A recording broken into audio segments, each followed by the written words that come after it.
There was a moment where my friend Lee and I had just gotten decent jobs, you know, and we kicked around the idea of finding a place and just trying it out for a year. We committed to like a 1-year lease and thought, even if it's a disaster, we can afford to pay that until the end of the year.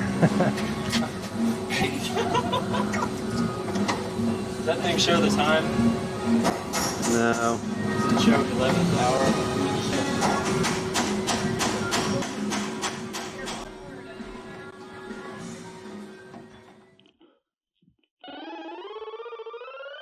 What you gonna do with those ointment coupons?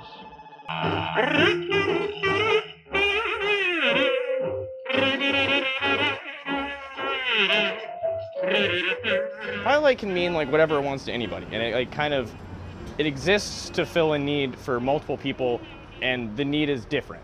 Like, you don't necessarily see the same people all the time. May I use them to wipe up my nosebleed? It's literally the most important thing ever. Like, especially when things are like around us encroaching on these old buildings and like trying to kill the little culture that we have all the time, or that we've grown up with. It's incredibly important. I'll keep the barcodes clean, so they'll still scan just fine if you still want to use them. I think it's one of the most creative spaces we have in Knoxville. This place has been here for over 25 years now. Every time I come here, it's a creative experience. By tomorrow! When you gonna get a rush? By tomorrow! Like, you could go see some dude light his dick on fire, or you could see like a totally normal pop rock act or anything, like something totally inoffensive. And that's what's so cool about it, is the range that it encompasses. And I mean, it's been here forever. It's kind of like a pillar, like an unspoken pillar of specifically this area.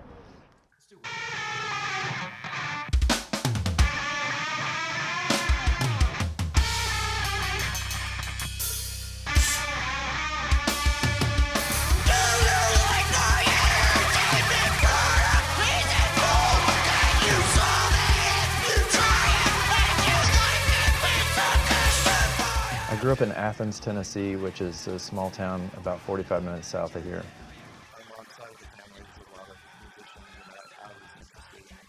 I started playing the drums, teaching myself how to play drums when I was like a sophomore in school, and playing around things and made numbers with electronics and things like that. Me and my best friend in Athens, Tennessee, watching 120 minutes and reading NME and whatever we could get our hands on in that town, which was almost nothing.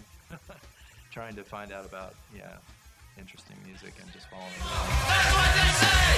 We're doing one trick! When I first moved here in the mid-90s, I guess it was probably 96 or so, I fell in with some, musicians who were doing some really fantastic, weird, out there kind of awkward rock and roll and various other things. And that was the kind of music I was into, and so I started going to shows wherever they would have them, and I ended up playing in bands. So I was in this like small scene that existed in this bigger scene. My name is Jason Boardman, and I'm the founder and director of the Pilot Light.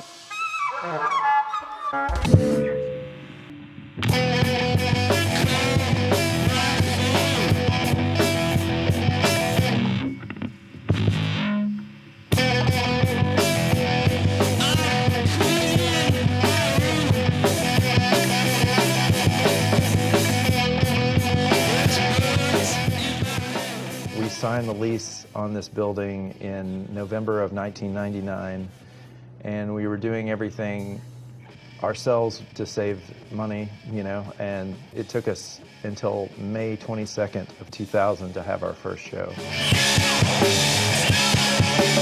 So that first year, we'd have a show, put all the tools away, then drag them all back and make a big mess while we continued working on the place, back and forth, back and forth.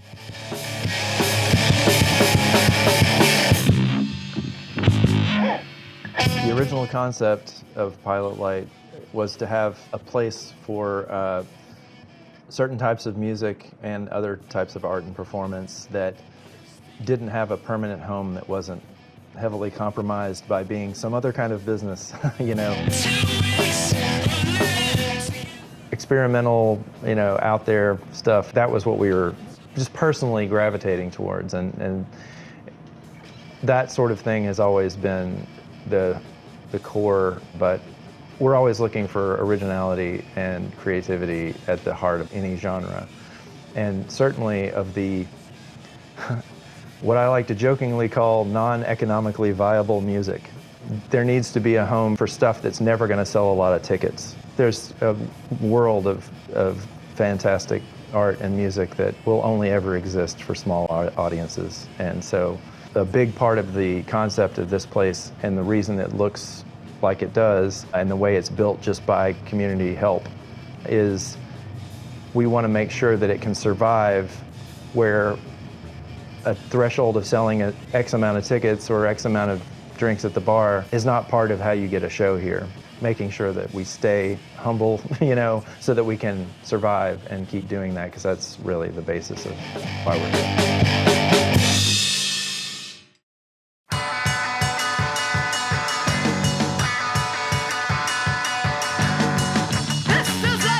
One of the things that was always important to me about what we programmed here is that we were never booking cover bands. Even if a band can only play 15 minutes of original music, that's what we want to book.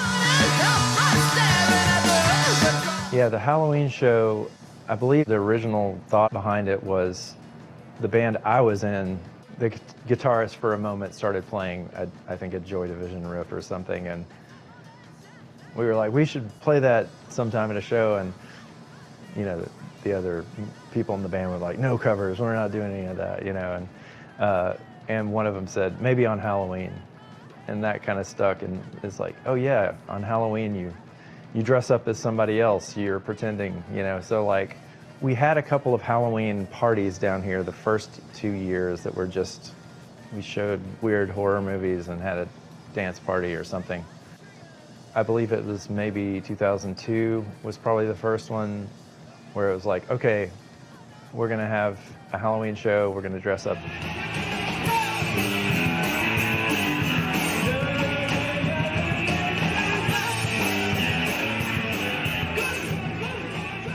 And it was like, well, we're not playing any of our own music, so we're gonna make this a benefit show. We're gonna take the door and it's gonna help us pay rent that month, you know? And it was fun, so we did it again, and did it again.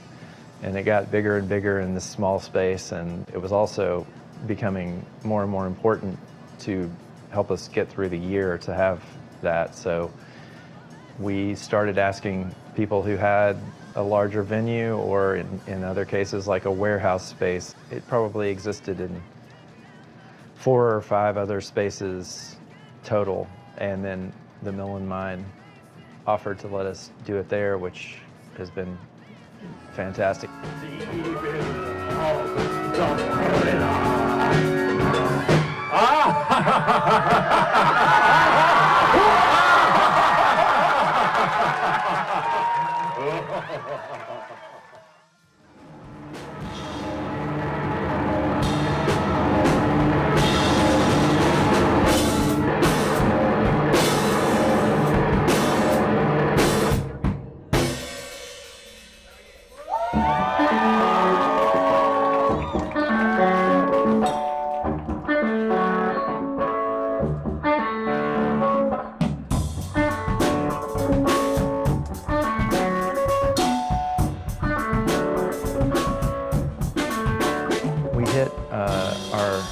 I guess it was our 20th anniversary during COVID lockdown.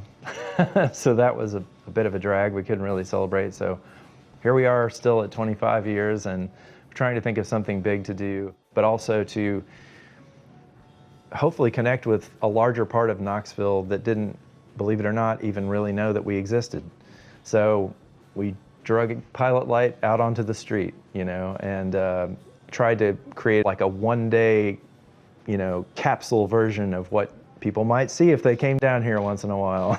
And it was a tremendous experience. Everybody was in the best, form and the best mood, and it just felt great.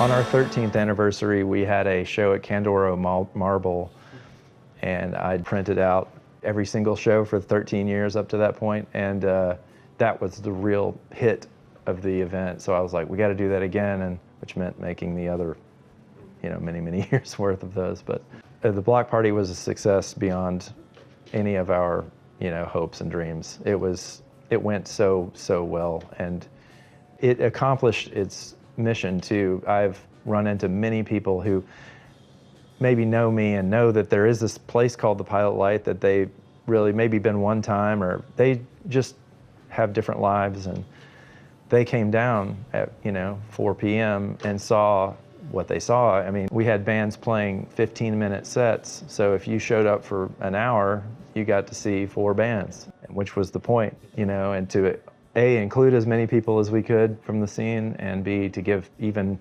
people drifting through as much of an indication of what they might see.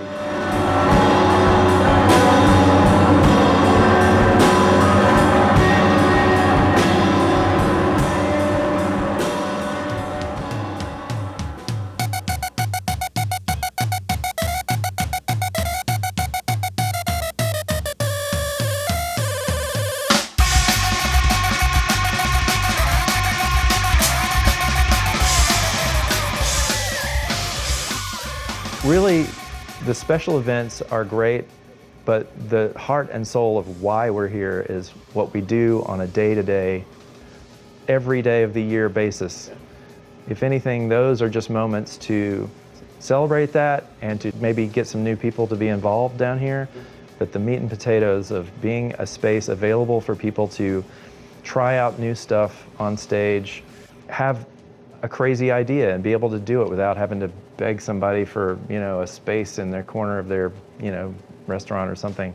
And the encouragement we provide to people who might be timid about, well, I'd like to do this, but I'm worried it won't be worth your while or good enough or whatever. None of that. We're like, let's do it. We have the basics of what you need to do it, and that's what we're here for. Things like this are very hard to keep open. And there's certainly been many times we've been on the brink. These places are very rare now. There's so many ways that it could fall apart. Hit the target, always dead on. Get the point, we're crashing head on. The way people have shown up without asking. I'll get emotional just thinking about the way people take ownership of this place is so special. I want to say a tremendous word of gratitude for everybody who has shown up and played here, been at a show, just showed up for a benefit or a fundraiser. None of us thought this would be here, even 1/10 this long. The value of this period of time where things happen in a small room like this, where there is no disconnect between you and the artist on stage, you're right there. It's special.